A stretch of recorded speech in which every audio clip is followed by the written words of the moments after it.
In this video, I'm going to show you how to insulate a basement using rigid foam board. And if you're new to this channel, my name's Josh. This channel is all about DIY to save a ton of money. So be sure to subscribe, ring that bell so you get notification every time I release a new video, and hammer that like button for me. That's all I ask in return for making this video. So we got a lot to go over today, so let's get started. This is what's called foam board, and it's technically rigid foam board. And when I say rigid, I don't mean the brand rigid. I mean it is a stiff board that is not flexible. And it's unlike the fiberglass insulation or the rock wool that is flexible. So this is going to be something that's perfect for a basement because we can apply it directly to the block wall or concrete poured wall. So that's going to be a huge benefit of using rigid foam. So why would you not want to use fiberglass insulation in a basement? Is because it will hold moisture, and that trapped moisture over time will turn into mold and mildew. And if it's behind drywall, you won't see it, which is also a huge problem because it'll grow without you knowing. So that's why foam insulation is a must for a basement. And this foam board will be placed against the wall, so we will not have to cut it and place it in between the studs of the wall framing whenever we finish this basement. And because of that, it's going to speed up the installation process.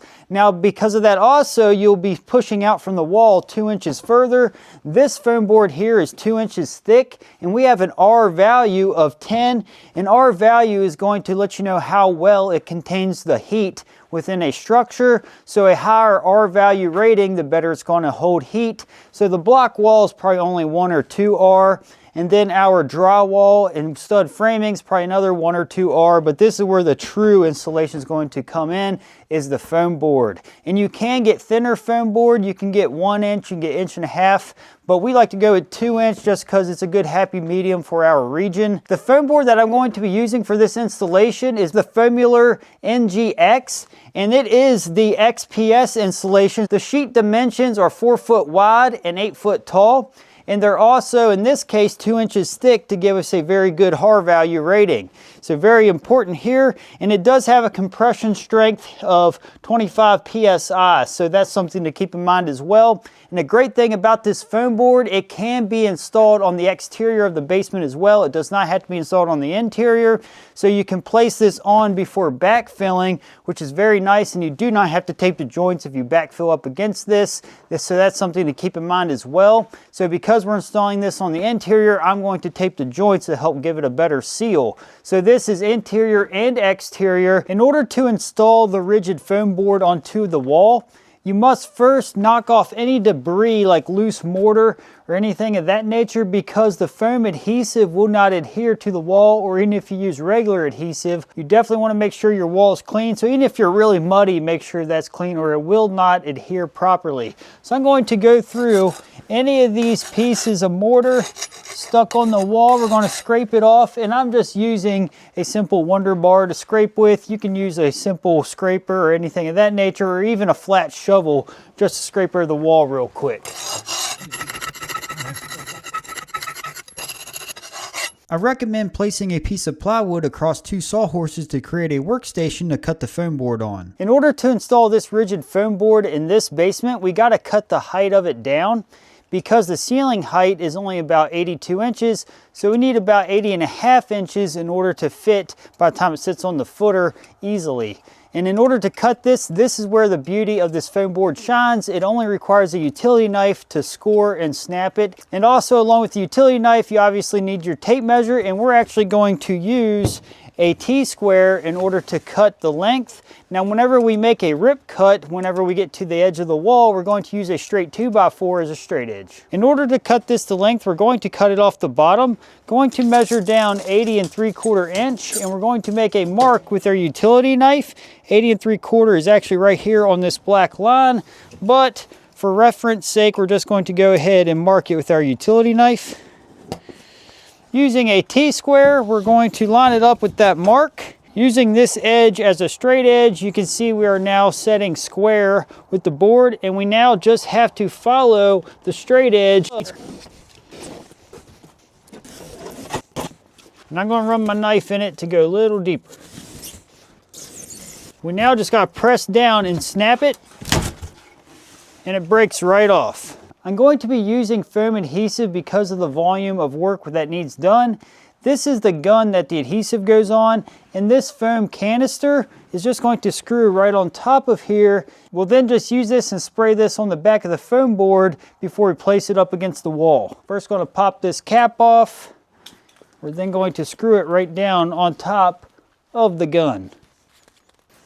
And you'll see the foam is actually an adhesive here coming out the end, and that's what we're going to use to stick it to the wall. Again, you could also use some type of liquid nails as well, but this tends to be a little easier. And with this gun, to regulate the volume right here is where you would do that. It's twists in and out. If you tighten this, a smaller amount will come out, and you back it out, more will come out of the end. Here's the sheet that we cut the length, and you do want to apply this to the back of it.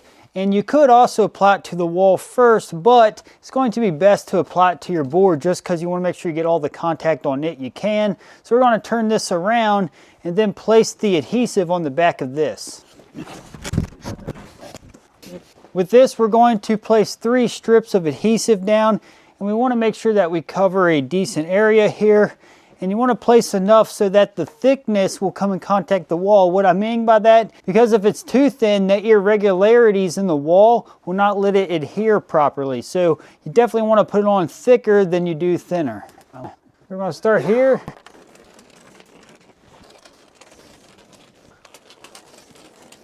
We're going to start on this side of the wall flush with it, and then we're going to run this way. So in order to place this on the wall, we're going to flip this around and stick it right here in line with the edge of the wall. Now we are flush with the very edge. I'm going to press this right against the wall. We are going to be framing walls right up against this foam board, so ultimately that's going to hold it back against the wall. This is more or less just to hold it into place until we frame our walls. So with that said, it's very important that you cover this up with drywall, because this is not going to meet the code in order for the fire rating to keep it exposed. So you must cover this up with gypsum board, which is drywall. So this definitely cannot be left exposed over time. So to pass your inspections, more than likely you're going to have to cover this up. So now that this is going to stick temporarily, what I need to do is place a nail up in each corner, and that's going to hold it from falling over, because we have our plate here, our sill plate to anchor to. So if you don't do that, it does have a risk of falling off if you're not sitting here holding this all day using the adhesive. So in other words, you definitely want nails to hold that in place, and the adhesive will hold it tight against the wall. So we're going to get our nails and do that. There we go. And place a nail in this corner. So if your foam is not 2 inches, and let's say you're using 1-inch foam, then obviously 2-inch nails will be fine. This is 2-inch foam, so we need 3-inch nails. So etc. You definitely want to make sure you have enough to hold that. And now, since we have the adhesive behind it, it's going to be stuck to the block wall really well. Our nails are going to make sure that we are flat against the wall and it won't fall off while the adhesive's setting up. We're now going to install the sheets going across till we get to the end. I'll show you how to rip one down. And this is way easier than using adhesive that's like a glue coming out of a gun. This foam is definitely a way to go. And it's actually about 35, 40 degrees right now, and this still comes out fine, to where using adhesive in the big caulk gun is definitely more difficult in these temps. And butt it up tight. I'll lift it up to the top here. Tack our nail in, and one here. And you can see it's as simple as that, not very complicated. Once you get the rhythm of installing the foam board, you'll notice it installs extremely fast, and it's something easy to do. Once we get to the end, obviously we need to cut it to the correct width. To get that width, we're going to butt it up tight to the foam board, and we got 15 1/8. Check the top and bottom. 15 1/8 will work well, so I'm going to show you how to rip one down. In order to rip the board down to finish up a run, similar to how we did before for cutting the length, all we have to do is measure over off the edge, because we want to keep the factory edge to factory edge. So we're going to be 15 1/8 off this edge to finish up, and we need to make a mark down here on this end as well. We're now going to use a 2x4, and this is a straight 2x4 as a straight edge, and lay it from mark to mark to cut it to the right width. And similar to how we did before, we just use that as a guide to rip it down. Now that we've got our first pass done, we're going to move this out of the way. And we're now going to place the whole blade in that cut in order to make it deeper. We then just snap it like you typically would. And because this is going to be a long break, I'm actually going to slide this down to make sure I'm right on the edge to begin the break. Now we're going to follow that piece of sheathing underneath of this as a guide so that it's not too flimsy. All right, we now have our piece to finish up that run. It's the correct height and it's the correct width. If you've been following my channel, you probably noticed that this video was actually filmed before the how to frame basement walls and the under slab plumbing videos. In those videos, I go in great detail how we frame the walls up against this foam board and how the concrete was poured before the walls and also the under slab plumbing, and everything was done step by step. So if you'd like to check out those videos, I'll put a link to them in the description below because they are already uploaded to the channel. After watching this video, be sure to check out those videos because you'll see the complete transformation of this basement. Here where the water supply line for this house comes through the block, and we also have our power that's going out to the well pump to cut around. You have two options. If you cannot slide your foam board over this, then you can simply notch this out, then fit the piece that you cut out to sit over this to where it is going to let you go through there without having to slide the board over. But in this case, we can just fish this through a hole that we cut in the board. So we're just going to get measurements here, make a hole for this to slide through. We're just going to get a measurement right off the side of the foam board we already installed. So we got 7 1/4 to the center.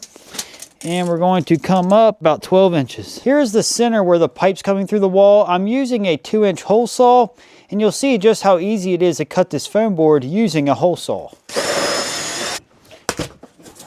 There we go. We can now fish the board over the pipe. Here's our piece cut, and we're going to fish this over the pipe and dry fit it before we place the foam on because we don't want that adhesive all over it, and if it doesn't fit, and we have to recut it. So it's always best to dry fit your cuts. I have a little piece of mortar back in this corner that I'm going to cut and notch to go around.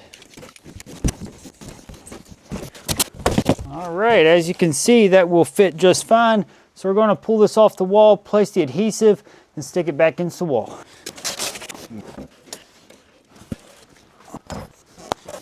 You can see that went around the pipe really well, and we're going to seal around the pipe using the spray foam.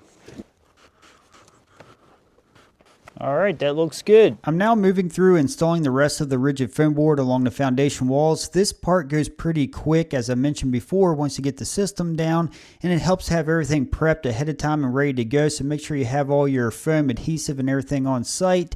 And this is going to give us a nice layer of insulation, and it's going to help with temperature control and reduce moisture and give us a future place to place drywall without worrying about the fiberglass insulation that could cause mold. So the rigid foam is the way to go, and each panel is cut to fit tight. Here where the staircase is going, you'll notice that the band board is exposed, and I'm cutting the foam board to go up over that so that way it already insulates it with the foam board. You may have noticed there were vents up high on the block wall and that we placed the foam board directly over them. We're actually going to cut out the foam board later and actually fill in those areas all the way because we had those placed before we were planning on finishing this basement. But now that we are finishing this basement, we are going to have it temperature controlled, so we will want to seal those areas totally off because we do not want the outside air coming into the conditioned space. I'm not sure if it's because I've been in construction my whole life and had materials that were difficult to cut, or if it's something else, but I found it oddly satisfying how nice it was to snap this foam board in order to cut it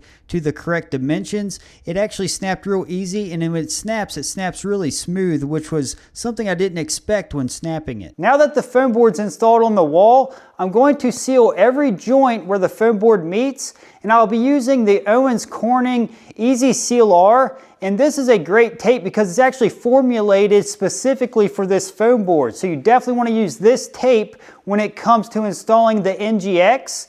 And this is going to help improve the vapor barrier qualities of the foam board. So it's going to help seal out the moisture around the cracks, which is very important. So it's very easy to install. All I need is a roller and a utility knife to cut it.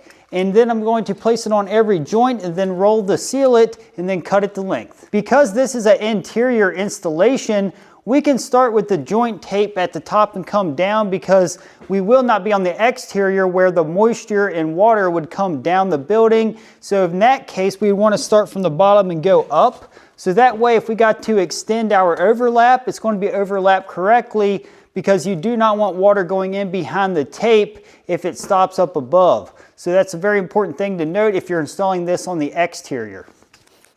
This stuff is super easy to install. You simply place it right over the joint and then expand it. And we're going to seal it right into where we have the joint of the foam board. And simply cut it to length. Now that we are applied to the joint, we're going to use our roller and seal it.